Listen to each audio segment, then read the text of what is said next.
Welcome to Lawyer Talk. I'm Adam Goldfein. Thank you so much for joining me.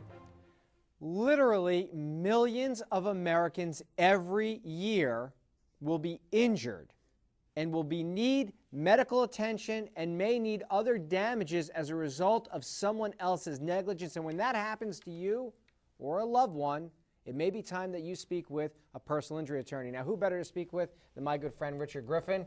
Richard, thank you for coming on Lawyer Talk. It's a pleasure to have you here. Glad to be here. So, millions of people are involved in motor vehicle accidents and slip and falls and dog bites and gunshot wounds and all sorts of crazy scenarios every year.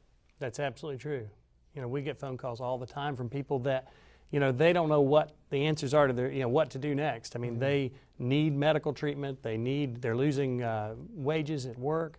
They're wondering what to do, and they call because they don't have the answers. And for free, we'll be glad to answer those questions to make sure that they're doing the right things for themselves and for their case. You know, you really come right to the heart of the matter, and I think what I'd like to do with you, if we can today, is address for the individual, because this is the real concern.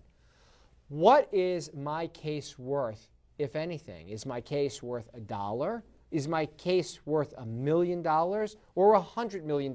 Let's address all the damages, right? Because if somebody gets hurt, they don't know, should I go to an attorney, not go to an attorney? What might I be entitled to? So can we do that? Absolutely. All right. You know, first you're going to have your medical expenses, not just your past medical expenses, but also your future. Oh. And a lot of times that gets left off the equation. A good personal injury attorney is going to make sure that those doctors put in writing, if there is the need for future treatment, what is it going to cost? Okay. Lost wages. If you're missing time from work, you know, in a bad economy, you miss time from work, you're in trouble. You need to get that. Because I think a lot of people are concerned. They don't want to go to the doctor because they don't want to risk their job. And you're saying that not only can you get me medical expenses paid, but you can also have me compensated for that time I'm away from work. That's exactly right. And that's a past and future. There are times that injuries are going to make it where you'll never be able to continue doing what you're trained to do, what you love to do.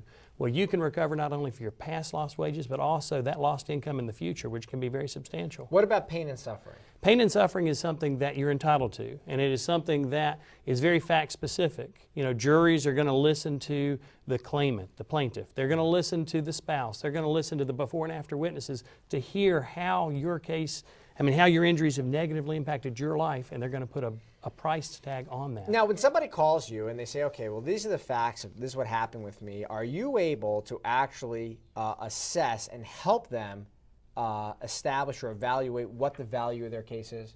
Well, I am. I'm able to start the process. Now, certainly that process is going to involve getting the treatment that you need. And let's talk about that. Stay with us. I'll tell you what, we're going to talk about research when we come back on Lawyer Talk. Welcome back to Lawyer Talk. I'm Adam Goldfein, and with my good friend Richard Griffin. I will tell you, if you've been involved in, let's say, a motor vehicle accident, and you don't call Richard's office, you very well may be receiving less money than you should. And that's really what we're talking about, are the damages that you receive after you've been injured. Now, Richard, you started telling us real fast that I would have compensation for my medical expenses. You added on lost wages. Right. You added on pain and suffering. Right. We started talking about that, and I had jumped to the question of claim evaluation, because I think, and let me just kind of roll back, I think there are scenarios where people are involved, let's say, in very minor accidents. They have a little whiplash or a little soreness, and somebody at work will tell them, "Now you don't have a claim. Forget it. Just go on your way," or they feel guilty. Right. Do they have a claim if it's, let's say, a very minor situation, or could they have a claim? Yes, they absolutely do. And having a claim, you know, just involves a negligent driver causing an accident which leads to an injury. Okay. I think what is important to know is sometimes you may feel like you have a minor injury, but you don't get better in time. In fact, you may even get worse. You seek more and more treatment. Conservative care doesn't work, so then you get injections. They do tests. They go, wow, we thought it was a soft tissue injury. Now it's a herniated disc. I had a case like this, and it was a relatively minor impact in that it was $1,200 worth of property damage. The adjuster was like, oh, nobody could be hurt. Sure. Well, it turned out that when the treatment was done, he needed to have not only injections, but also a fusion.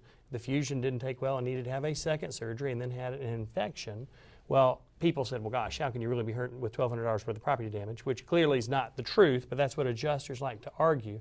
In this case, we tried the case and ended up getting $500,000 for that individual who had $1,200 worth of property damage. So you're talking really just a bumper. $1,200 is a very light impact on an automobile. Right. Right? And then as a result, it resulted in a $500,000 I guess, conclusion to that matter. Yes, a jury verdict. And the reason why is because the property damage, even though they like to latch on to that, you know, there are a lot of studies. There was a study in Florida where there was over 500 deaths and over 100,000 serious injuries from a 10-mile-an-hour or less impact. Really? So, you know, that's one of the arguments that adjusters and defense attorneys really like to play up on. But what's more important is looking at the facts of the case.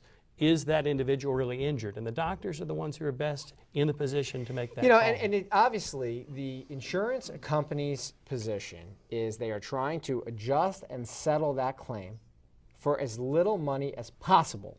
That's their goal. Absolutely. Right? And to completely wipe out any other future claims you may have. Right. With a general release that would end everything. And a lot of times that happens as soon as they can after the accident. What they want to do is say, hey, go ahead and sign this, we'll give you $500, we'll give you $800. But if you sign that, then you have waived your personal injury claim, and you may be stuck with hundreds of thousands of dollars in medical treatment that you need that you just waived with a quick settlement. So if someone's, say, watching this at home and say, hey, I had a car accident. I had a car accident 6 months ago, 2 months ago, yesterday, and I want to talk to you. Can they talk to you and have you consult them, and I'd like you to do it free of charge? Would you sit down with them? Absolutely. I'll be glad to answer their phone calls, have a phone consultation, do it via the internet with email, or you can go to my website at injuryatlanta.com and submit your case, or you can set an appointment and come in and sit down with me, and I will, for free, talk to you about your case, answer your questions, and let you know what I think your case is worth. What if I'm so injured and I can't come? Will you come to me? Yes. Yes. We have... I have employees that I send out to meet with people for their convenience, because there are times they are in the hospital or they're at home and they just cannot get to me. Well, we will get to them and make sure that we get the information we need to start the case if that's what they want us to do. Does having an attorney or not having an attorney make a difference as far as the damages are concerned? Well, absolutely. I mean, there was an insurance study that was done that, you know, said 3.5 times more if you have a personal injury attorney versus how much? 3.5 times more. So wait a minute. So you're telling me if I had a $100,000 claim without an attorney, according to the insurance company's study, yes, I would have gotten $350,000 with an attorney? That's what their study found. I have I have found that sometimes that number is way off, because a lot of times without an attorney you're going to end up with zero or nothing. Or a very small amount, when you may be entitled to hundreds of thousands of dollars. So it is completely, you're right, it's what you need to do is to find out, answer, get your answers that you need to those questions. Doesn't cost anything. I'll ask you this real fast, and I'm going to put you on the spot a little bit. Give me an example of a case where somebody was offered a nominal amount of money and ended up with a much larger result. Okay. There was a case involving a refrigerator that was improperly installed. There was no doubt that it was improperly installed. In fact, we allege punitive damages are damages they're trying to punish or deter that bad conduct. So what was the original offer? The original offer was zero until we filed the lawsuit. Then they agreed to pay $50,000. The problem was the medical expenses were $80,000, and the future medical expenses were another $40,000. So we had $120,000 in medical, past and future. How much did you get? We got $1 million in a jury verdict. That's slightly higher than 3.5 times. Right. Okay, so I mean there's a major difference in having a hired gun fight on your behalf. And that's really what we're talking about, is making sure that you have all the facts that you need to evaluate what your claim is worth. And here's the thing to understand. This is not free money. This is money that's making you whole. We're going to continue our conversation with Richard Griffin here on Lawyer Talk. Don't go anywhere. You're watching CW69. Welcome back to Lawyer Talk. I'm Adam Goldfein. I'm speaking with one of Atlanta's top personal injury attorneys, Richard Griffin. Now, Richard, you've been involved in the practice of law for coming up on what, 2 decades 15 almost? Years. Yeah, 15 years. Right. A graduate of Emory, a super lawyer in Atlanta. Right. You've won numerous awards from the Bar Association. You're one of the most humble guys I know outside of the courtroom. And you are what I would consider, I like to consider you like a hammer in a velvet glove. Okay, everybody thinks you're real nice, and then you whack them. Is that, you kind of get them. That's kind of your thing, isn't it? Well, it is. I try to make sure that it's not an unpleasant experience for my clients. There are sometimes people hire attorneys, and I get a phone call and they'll say, gosh, I hired this attorney, I thought he was a bulldog, and it was miserable. I mean, it was just unpleasant. The result wasn't any better. I like to make sure that I meet them where they are, help them with what they need, and it needs to be pleasant. I want our firm to make sure that we give the best customer service possible. Now, that said, that does in no way means that the result is not going to be the best we can possibly get, because that's our focus, that's our goal, is to make sure you're fully compensated. And that means that we're going to guide you through the process. We're going to make sure that if you say, I don't have health insurance, what do? We're going to say, well, we can help, because there are doctors that'll treat on liens, there are doctors and there's MRI centers that'll do it on a lien. And let's explain what that means. And what he's basically saying, they'll do it on a lien, meaning that the doctor will provide you care and you won't have to pay.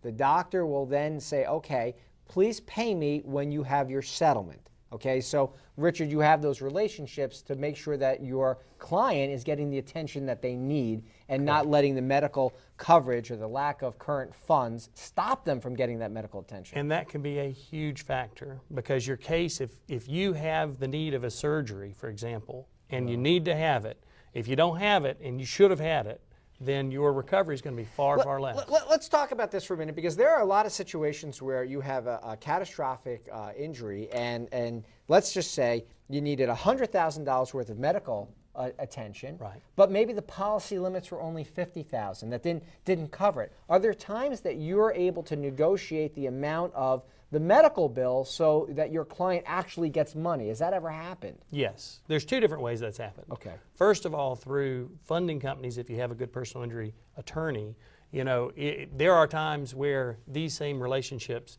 you can go to a surgeon after I get a recovery for a workers' comp client, or after I get a recovery for someone who's seriously injured in a truck accident. They have a lot of money in their hands, and they can go to a surgeon and to the hospital and negotiate themselves a discounted rate by having cash in hand. Okay. That's one way. Another way is on the backside of the case, when the case settles. If I've found, it's sad when this happens, but a lot of times people's cases are worth a lot more than the available insurance. Okay. Let's say I've looked and I said, well, what insurance did the negligent driver have? What insurance did the owner of the vehicle have? What insurance did any employer might have that would be liability coverage that would cover it? Are there any umbrella policies? Are there any uninsured motorist policies? When I look under every rock to find as much insurance as I can and stack them all and recover everything I possibly can for the client who's catastrophically injured, that may still not be enough to cover all the medical expenses. And in that case, my job is to try my best to help in that situation as well.